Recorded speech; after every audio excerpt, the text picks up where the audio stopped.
Here's a question for this room. How many of you would invest in an asset that consistently outperforms traditional markets and builds strategic relationships with decision makers? Now, how many of you would call that asset art? Most people wouldn't, because we've been trained to see art as culture, heritage, aesthetics, something decorative that lives on the margins of serious business. But art does something far more powerful. It reshapes who holds influence and how decisions are made. It just operates through cultural spaces instead of boardrooms, and that is why it's so effective. Let's rewind a bit. In 1986, French sociologist Pierre Bourdieu mapped four forms of capital: economic, cultural, social, and symbolic.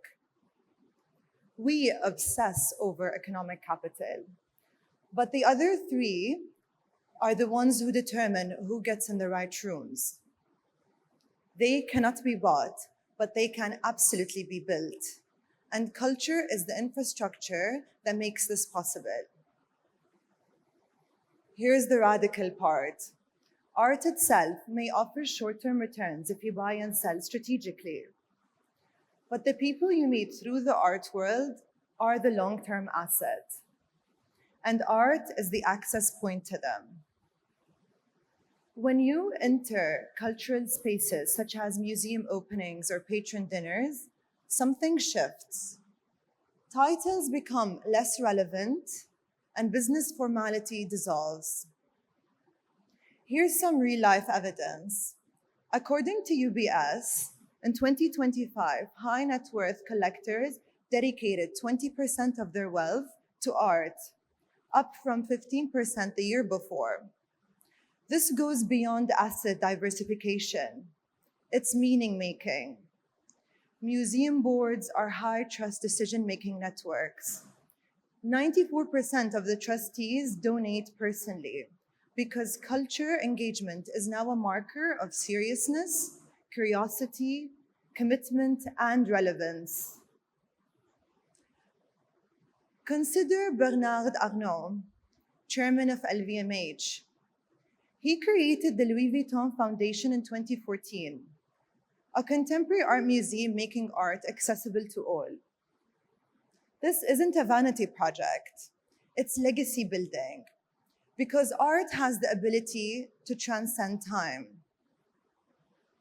And we are now at a time when Abu Dhabi is orchestrating a cultural capital of its own. Al Ain Museum, the Natural History Museum, Zayed National Museum, all opened just recently. The Guggenheim Abu Dhabi is opening next year. 7 million people visited Louvre Abu Dhabi since its opening, and the UAE now ranks 10th globally on the Soft Power Index. Abu Dhabi is crafting its story at a scale and speed the world hasn't seen before. And here's what makes the city different. It doesn't chase quick wins, it doesn't operate on hype cycles. And if you let the city inspire you, you'll see opportunities that others miss entirely. Let me make this personal. As a cultural strategist, I advise companies, collectors, and governments. My passion for art has shown me how cultural engagement creates both personal fulfillment and leverage.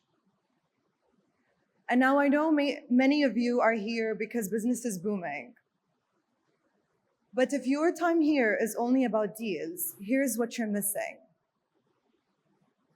When you become an arts patron at any level, you meet interesting people and get interesting invitations. And no, this isn't about becoming a donor to network with the right people. Cultural engagement creates trust, and trust opens doors that money alone cannot. And according to McKinsey, 82% of executives say shared cultural experiences not only builds trust, but also strengthen the long-term relationships. And this is the part I want to leave you all with. Will you participate in shaping this culture future or watch it unfold from the sidelines? What role will you choose? What legacy will you leave? Because the leaders of the next decade will be the ones shaping this narrative. And culture is where that narrative begins. Thank you.